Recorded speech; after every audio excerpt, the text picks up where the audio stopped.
So welcome everybody again. Good afternoon.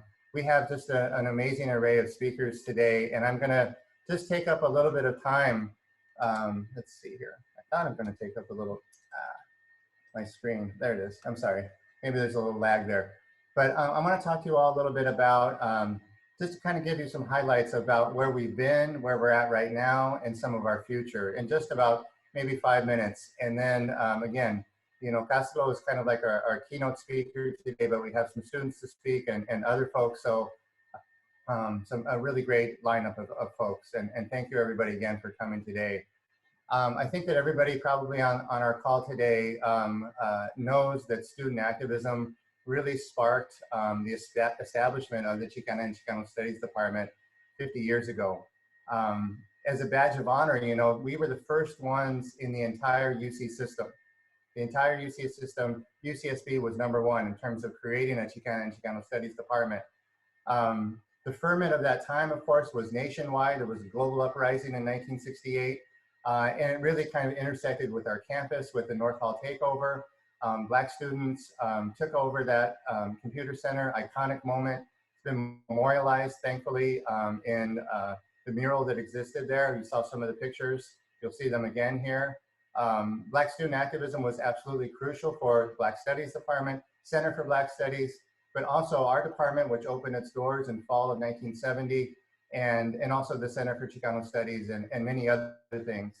As Charlie mentioned, the El Plan conference, of course, El Plan de Santa Barbara conference was held in April of '69 over at Francisco Torres, which is now Santa Catalina Residence Hall. So, and Castro can talk about this, and I'm sure a lot of people know this history. I just wanted to invoke that because you cannot not mention that. Here's the mural, you know, at least a part of it. Just an amazing and more recent iteration of Black Student Union activists called for this about 7 or 8 years ago. So it's great to see that still. I love this part of it, of course, that, you know, Chicana and Chicano Studies students were part of the struggle. Had their own demands, as well as progressive white students and others. So student activism was responsible, I think, to create the department, but it was also at different moments of time. It's like other iterations, other moments of activism have happened, especially in the early 1990s, when Chicano Latino students went on hunger strike for about 10 days. That hunger strike really strengthened our department, and it really strengthened the entire Chicano Latino community on campus. More faculty were hired. Like I was hired in 1998, and frankly would not have been hired had this action not taken place. The first ever in the world Chicana and Chicano Studies doctoral program, PhD program, was created, and student enrollment began to grow as a result of this. Charlie mentioned that maybe about 1% of our student body was Chicano Latino in 1970, about 1%. Then it jumped up to about 10 in 1994. And today, you know, definitely we've surpassed the 25% level, and now our Hispanic serving institution. And really all of that is in thanks to student activists, right? This is an iconic photo, I think, from the 1994 hunger strike. Two of the hunger strikers, Lorena Garcia and Edwin Lopez, outside of Campbell Hall, 1994. Here's this little graphic here. It says that we're the 6th rated public university in the United States, first ever doctoral program. And according to these statistics, it says 29% of undergrads. We have, we've been able to, you know, hire 3 new professors over the last couple of years. Professor Dana Sanchez, San Juanita Garcia, who's on the call, I saw her, and then Celia Herrera Rodriguez as well. So it's great to have new vitality, new blood in the department. We also got word just yesterday that one of our doctoral students defended her PhD. So now we're up to 27 students have received their PhDs in Chicano Studies. The campus is changing. We've got some good new programs like the Undocumented Student Services. Came on board a few years ago, the ONDA Center, the Maestra Center, the ALMA program, the Advancing Latinx Mental Health Program that, again, Professor Juan Garcia has been so instrumental in the Dean's Office and Castelo have been working on. And so all these things are obviously super positive. I wanted to show you too this little graphic here, this flyer from the Maestra Center that our new professor, Celia Herrera Rodriguez, is working with co-director along with English professor Shiri Maraga. They did this great in the month of October, did this program called Voz, Vela y Voto, Palabra, Prayer, and Política, designed to intersect, of course, with the election. So we have, some really good stuff happening, obviously, but we still got major challenges. The hunger strikers called for 15 faculty back 20, 25 years ago. We've got 11 today. That's good, but we still need more. Graduate student funding is crucial. Cost of living, of course, in Santa Barbara is sky high. And if we don't have these new scholars, we don't have new knowledge. And if we don't have new knowledge, we can't really transform what's going on in the world. We need these new scholars to produce new books, new articles, new documentary films, things of that nature. And then in our own program, like with our majors, of course, COVID-19 has been debilitating. It's not only in terms of people's health, but the attendant spillover effects. Like Zoom school has been, challenging for students. I'm hearing from a lot of mental health issues in our campus climate. Even though we're HSI now, and that's a big victory, a lot of Latino and Chicano students are telling me that the campus still doesn't feel welcoming to them, and so we need to continue always doing the work. And so we have a couple of student speakers. I'm just going to end my remarks there. Again, just trying to give you all like an idea that the department was born out of struggle. It was renewed through other struggles in the 1990s, but of course more needs to be done. And it's just a really, I really wanted to emphasize the role of undergraduate students. Without them, we don't really have a department. And where's Lorena? Lorena is going to be Lorena Garcia is our first student speaker. She's a current Chicano Studies major. She was in the honors program last year. Her mentor was Professor Juanita Garcia, and she's just a wonderful student, and she's currently enrolled in one of my classes. So, Lorena. Hi, thank you, Professor Raul. So, hi everyone. My name is Lorena Garcia. It is a pleasure to be here today, and I would like to share something about my story. So, I was born in Mexico and migrated when I was 13 years old and 10 months to San Jose, California, to live with my mom. I am currently a fifth year UCSB, completing Spanish and Chicano Studies double major with a double minor in Translation Studies and Poverty, Inequality, and Social Justice, which is a new minor. I transferred to UCSB in the summer of 2018, and I choose this campus because during a tour with my community college back in 2018, I found out that UCSB had a Chicano Studies department, which was really new for me because back in my community college, we don't have that. Well, we didn't have that at the moment. And also, UCSB had a undocumented student services department.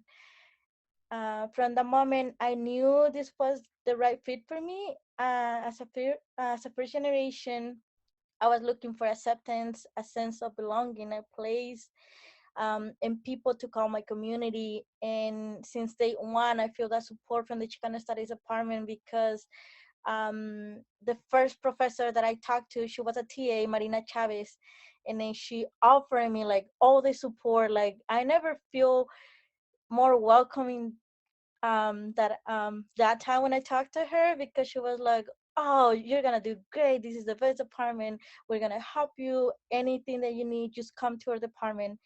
And that made me feel like that I really belong to UCSB. And also, so because of that, I declared my double major Chicana Studies on fall quarter, my first year, my first quarter. um, and I really fall in love with like all the knowledge and information in every single class from the Chicano department, because it is composed from like great professors with great minds that speak the truth and show you the real history of our people, like the activism, the work that our people have done in the past, and the work that needs to be done. You learn what it's like to be a Chicano and or Mexican American, and also the history behind it. You learn how to fight for equality as well as how to have compassion for others. You learn the privilege of citizenship and the fear of deportation in our communities. Um, there is no other major like as amazing as the Chicana Studies department is. And as an undocumented student, I also had a very limited resources, seen many opportunities that are being offered just for those with a citizenship. However, the Chicano Studies Department gives me the opportunity of being part of the honors program by just looking at my GPA and my school record rather than my legal status. They care more about what's inside my mind, my knowledge, rather than my immigration background. And many professors from this department are deeply involved in like projects that focus on Latinos and undocumented folks, such as the mentor mentee program under the undocumented student services. And even though I know that they're dealing with like a lot of the COVID-19 consequences, they're always reaching out to like their students no matter what. And also on top of like that, I was always like dealing with immigration problems, like lack of family support and like school issues. I was fine, but then when COVID hit, my life was like a roller coaster since like March, April, because it wasn't that great for me, to the point where I was like unemployment, I was homeless, without any support, without food security, very like isolated, and with no work experience to apply for like a decent remote job during this difficult time. And being part of, and also being part of like the high risk population, that's more barriers to my current situation. And as a Latina who grew up in a poverty, there is no like an extra room in my family's house where I can stay like for a while. Also, there is no like extra funds that I can use to pay for my expensive. There is no emotional support because depression is not a problem for us. Like in my family, they don't really care about like depression or like mental health. They don't take that too seriously. And I feel that as a Latinas, we have so much to carry on our shoulders that even with like great professors, like supporting ourselves, such as like Professor Ralph and Professor Juanita that are always like there for me. um, it is really hard to keep on track, and I really want to take into account that they're always supporting like their students, and that we really appreciate that, because that way we stay in track, and to sit like academically. And if I were to highlight the needs of students right now, I would say that we need to support, so as like pay internships. That way we get knowledge, we get work experience, and at the same time we get financially, we are financially supporting ourselves without having to choose between having good grades at school or a living situation. And for my future plans, I really want to like have a good GPA this year in order to like graduate. I already have honors under the Chicana Studies Department, but I really need a good GPA because I'm currently studying for the ELSA and just hoping to get into a great law school in order to become a immigration lawyer and give back to my community. And I just want to say thank you to all of you for being here today, for listening to my story, and like for support the Chicano Studies Department. Thank you. Mm. Wow, Lorena, thank you so much. Extremely powerful, inspiring. Just, thank you so much for agreeing to speak today. We needed to hear that. Thank you so much. Our second student speaker is Juan Tavares. He is an alumnus of UCSB, just I think in June of 2020, and remember seeing him in Chicano Studies 1A way back in the day. And he's also an intern with the Alma program. So Juan, would you please feel free to speak? Well, hello everyone. I truly appreciate all taking the time to be here with us this evening. I hope everyone is doing well in these difficult times. And definitely, I want to say thank you, Lorena, for sharing your testimony or your stories. It is really powerful and also encouraged me to, to do better for myself as well. Well, I want to introduce myself. So I am Juan Tavares. I immigrated to the United States in 2007 at the age of 12 years old. from León, Guanajuato, Mexico. And ever since then, I have resided in Baldwin Park, California. I am a first generation and LGBTQ plus student that recently graduated with a major in Chicana X studies, as well as double minors in educational and LGBTQ plus studies. I chose UCSB for like plenty of reasons. Um, the first one was because it offered me the best financial aid package out of my college acceptances. And the second one is because it is a Hispanic serving institution for my family and I, since we come from like a low income background, and since we're also people of color, it mattered that I went to a university that offered me the most, whether it was financially or with resources. So for me, UCSB was both of those things. So I was able to find like a niche within the Chicana Studies department, and I was able to meet Professor Rob Ambrisher in my freshman year when I got to UCSB, and I was econ and accounting major. And actually, his class was the one that actually got me really curious about Chicana studies. And since then, I was like, okay, I think I should switch majors and do Chicana studies instead. So in the department, I was able to find like mentors that really helped me thrive academically, professionally, and also personally. And definitely, I'm just grateful for finding Dr. Juanita Garcia, because without her guidance, I would not be in the career pathway of healthcare. And definitely, the department has empowered me and provided me the skills to achieve my dream, which is enact social change within like my community, to give back to the communities that has given me so much. So it has definitely prepared me for the workforce, since it gave me like a great understanding of how history is still present like in current age, but also how our duty is still to decolonize just like the structural forces of oppression that are still present in society, right? And one thing that I also want to further stress is that Chicano, and Chicana studies, diplomas or degrees are often overlooked. But however, I learned throughout my journey as a Chicana studies major that you can apply to anything, anywhere. There's always going to be the need for social change, for social justice at a larger scale or small scale in like in every sector in the United States, from like healthcare to education. Because there's people of color in everywhere, so we need to represent for them and advocate for them. And definitely being part of like the first historical cohort of ALMA, which is a partnership between UCSB and Altamed, established by the generous funds from Cástulo de la Rocha.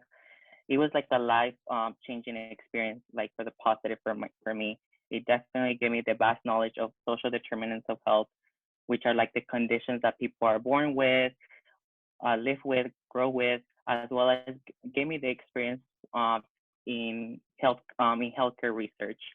So I definitely appreciate that, and definitely encouraged me to pursue a career in healthcare. Before that, I didn't think of the possibility of enacting social change within healthcare, but I was able to realize that throughout my journey with Alma, and definitely being part of the Alma internship program this summer demonstrated to me that there is a need to address social determinants of health, as well as the need for people of color in leadership positions throughout like the healthcare field. Uh, that's why I want to like pursue a master's of public health within the next year, with an emphasis of health policy and management, since there's like that need of structurally competent as well as inclusive policies that address social determinants of health for the underserved communities. And now I'm a health navigator for the medical education department at the Saget Clinic, and my role is to help the clinic achieve its measures, primarily diabetes, by eliminating healthcare access disparities and providing like a continuous quality of care. So every time I see a patient, I see my parents through them. I don't want the patients to experience what my family and I experienced in obtaining healthcare access. And to me, that's enacting social change. And that's why I'm super passionate to pursue a master's of public health. Because before that, I even think, oh, maybe I should do something else. Maybe I should go to a different career education. But now that I have met like mentors and even people in Ultimate, they have really encouraged me to pursue a career in healthcare, they have told me like, oh, you will be a great provider. You should pursue medical school. And even I've been thinking about that till now. Maybe I should become a doctor to provide that quality of care for these patients that they do actually deserve it. And for the experiences like during COVID-19, so it started like during the spring quarter, and for me it was a little bit challenging, but also for the Latinx students at UCSB. So my family and I have been fortunate to be doing well now. Like my brother, my dad, myself included, we're like employed and we're healthy, and that's a blessing for me. But before I was like part of the Ultimate company as a community health fellow and also like Alma intern, it was difficult for me to like concentrate on like on classes for like my undergrad, like the last classes to complete. But again, with the help of my mentors like Dr. Juanita Garcia, like professors Eli Hernandez, and even professors like Chela Sandoval as well, like taking their classes, being able to know that there is people within the department that believe in myself. Like they're encouraging me to do well. I was able to keep up with the workload and as well to meet the deadline. And because of the pandemic, like including myself and many other students, we had to return back home. And sometimes when we go back home, like we don't have like a dedicated space to study, right? And that was like the main problem for me. But I had to tell myself and go back to that overall purpose. Why am I doing this for? Who am I doing this for? And I always thought about like my struggles. I thought about my family struggles as well, and thinking about that I'm here because my family's effort, the community's effort, and I cannot let them down. I have to keep going. I have to finish my classes, and relying on those like individuals that are close-minded, like my friend Lorena, because she's one of my friends as well. Uh, it really helped me to actually pursue my dreams and finish my classes strongly. But I know there's other students that might be experiencing like housing and food instability as well, and there's that need to address those social determinants of health and help them out and provide the resources that they need. And I know UCSB is doing a lot to help them out. But thank you everybody for having me here, and I definitely enjoy it. And if you all have questions, you can send me your messages through here, and I'll definitely answer questions. And yeah. What an incredible testimonial too, Juan. Thank you so much. You're just an incredible blessing, bringing tears to my eyes, both of you all. We have an amazing group of young people, students in our program and our department, and there's just multiple generations out there. There's some on this call as well, alumni from the past, not only the way past, way back to the 60s, but just our current crop of students. And you're kind enough to mention like some of the faculty names, and some of our faculty are here on this call as well. So I want to acknowledge them too, like Micaela, I think Aida's here, Inez Casillas, Aida Hurtado, excuse me, Micaela Diaz Sanchez, Chela Sandoval. We're really blessed. And without you all, like, Juan and Lorena, this is the reason why we're here. It's the reason why I'm here, right? Okay, so the tears are come.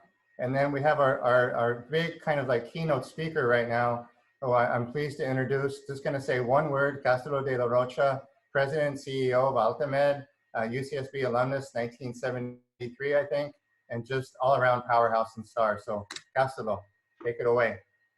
Well, muchas gracias. Thank you very much. Charlie, to you, thank you very much for allowing me a platform. I want to thank Lorena and Juan for sharing their stories. The stories are the stories that I remember, as you referred to it, Ralph, a long time ago, way back in the days, are the kind of stories that so many of us brought to the University of California at Santa Barbara back in the 60s. And they're repeating themselves to Lorena and to Juan. You truly are an inspiration. Thank you very much for sharing your stories with us. And of course, I want to thank our compañeras and our compañeros who have joined us on this call. I know that in the case of a number of us, we haven't seen one another, and it's only been sporadically that we run into one another and connect with one another. Some of us continue to connect with one another, but there's a large group here who are joining us for the first time. Thank you very much for being here. The partnership that Altamer and I have been able to form with the university has grown significantly over a course of a year. I was invited to speak last year as part of the 50th anniversary of El Plan de Santa Barbara. There are a number of us on this call that were part of that panel. If you had told me 50 years ago that my work as an activist, as part of a group who were arrogant enough to demand that the university begin to do work in our communities and to bring the university to our communities, I would have said that would be crazy. Then nobody going to celebrate us. The truth of it is, here we are 50 years later, and here we are celebrating what we as Chicano activists and as alumni have accomplished. Most of you attended UCSBA at a time when activism was about attacking institutional racism or systemic racism, as it's referred today, demanding representation on the faculty and administration and among students, and working to close those disparities, institutional racism, as we referred to it at the time. You heard the dean say some of the data when we were here, just a handful of us. I'm concerned, I'm not sure there were 40 of us. I think the number was even lower than that. But there's been a lot of progress in the university over the course of 50 years. And I'm proud to say that I'm affiliated with this university, and I'm very pleased to see the progress that we're making in a variety of ways at the university. But we are still talking about representation, systematic racism, and the need to close disparities in 2020. And this isn't just to do with Chicanos and Latinos. Black Lives Matters has had an enormous year as a movement. And it should not have to be a movement this late in the game, you would think. In the year 2020, we should not have to speak of disparities tied to economic, education, healthcare, and social systems, but they remain incredibly present. For the last few years, we have seen dreamers live in fear of their potential path to citizenship could disappear, or that their protected status would not be renewed.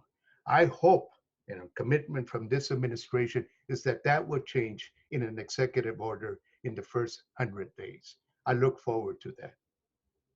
We continue to see Latinos disproportionately work in areas where they are essential workers, the ones who make up the backbone of this country.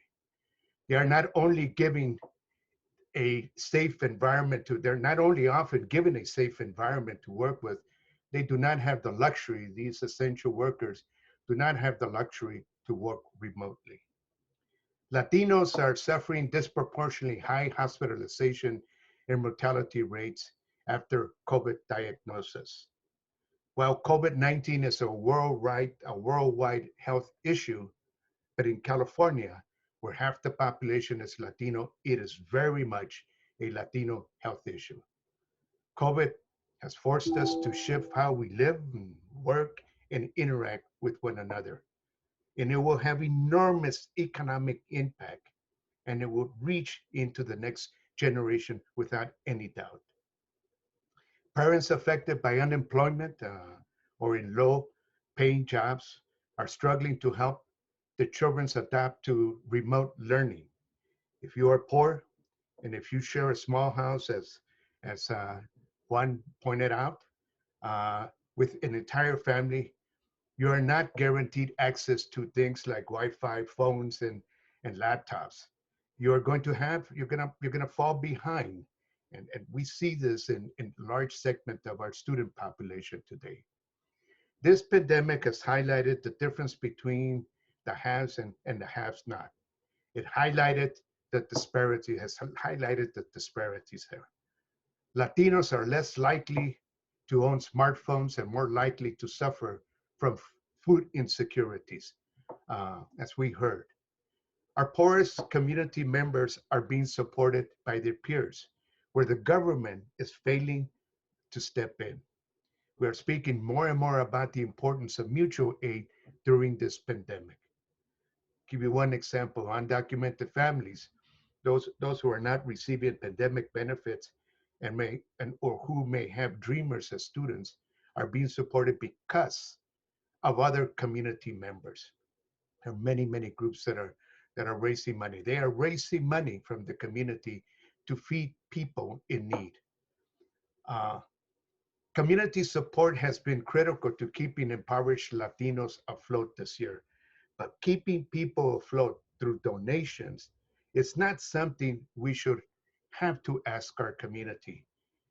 We need to give the next generation the resources to thrive so they don't have to struggle the way we struggle for decades. Part of this is enabling higher education. Some of us grew up poor. Those of us who eventually did well for ourselves owe a lot to our education at the University of California, Santa Barbara, both institutional learning and what I refer as community activism, and what we did to change that institution. But the interesting thing is that we did it without a pandemic to go through.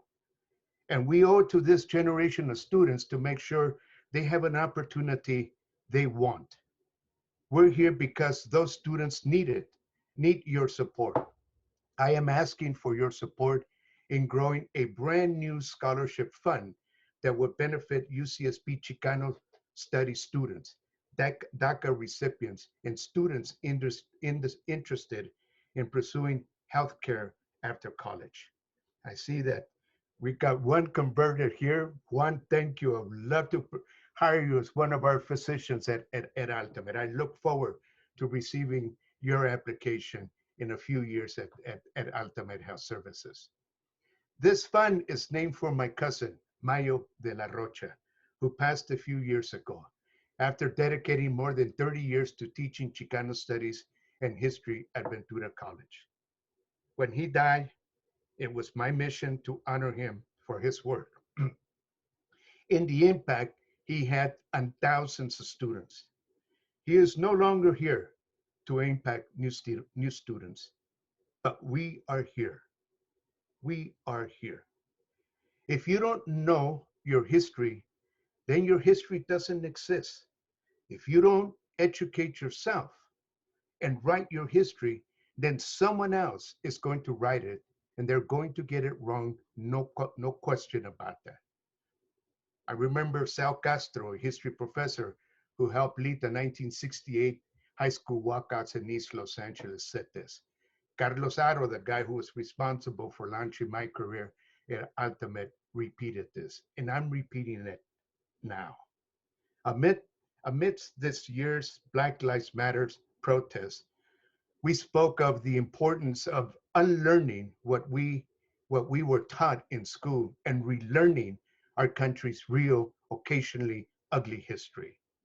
There's a lot of ugliness in the history of US Chicanos and Latinos as well. We need to make sure that history is taught and never repeated. And this is only going to happen if we encourage students to learn about Chicano history, and if we encourage representation on our campuses, and in turn, in leadership positions to reshape what this country looks like. For those of us who have called ourselves activists, activism means not giving up once the system has worked to your benefit. It means bringing the elevator back down and lifting others with you until the system evolves to include everyone. If you got anything out of your education at the university here at Santa Barbara, and more importantly, out of the relationship you formed and the experience you've gained since then, I ask you to contribute to the scholarship fund, to give others like you to give others like you who might resemble your child, your niece or nephew or grandchild a fair chance to educate themselves and design a more equitable country. I'd like to invite everyone here to share stories about their time at UCSB and how we might be able to best serve the current Latino and Chicano students on that campus. We have a goal to raise about 200,000 for the initial Mayo de la Rocha Scholarship Fund. And we're nearly halfway there. By the end of this, I expect to be well on course at reaching this goal. Let's make this fund last as long as it can. At this time, I would like to call my nephew to say a few words about his father, Mayo. Michael, are you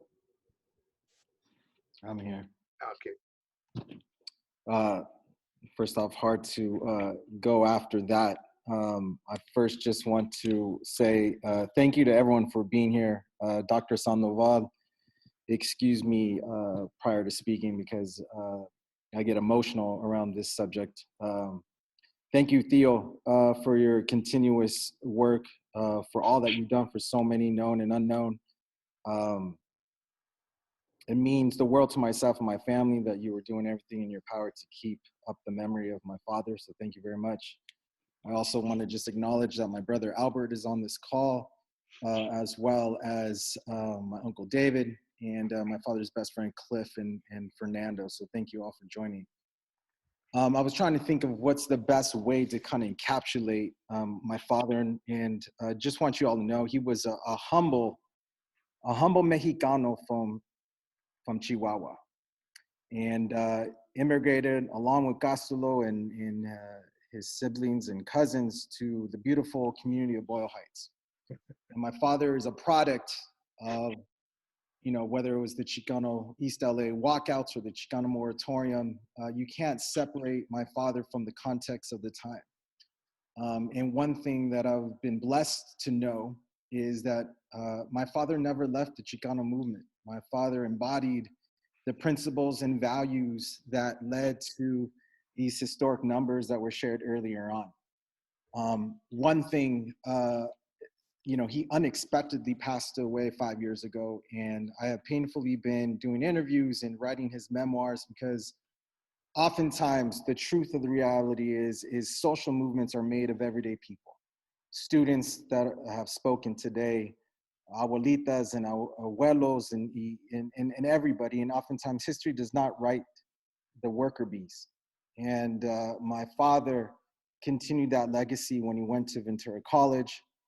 We did the math and roughly taught no less than about 1,000 students a year for 41 years. And I thought the best way to encapsulate my father was to read something. A few days after his passing, my mother and my family got a 4 to 5 page handwritten letter from Gary Johnson, who was the man, the dean of the social sciences that hired my father.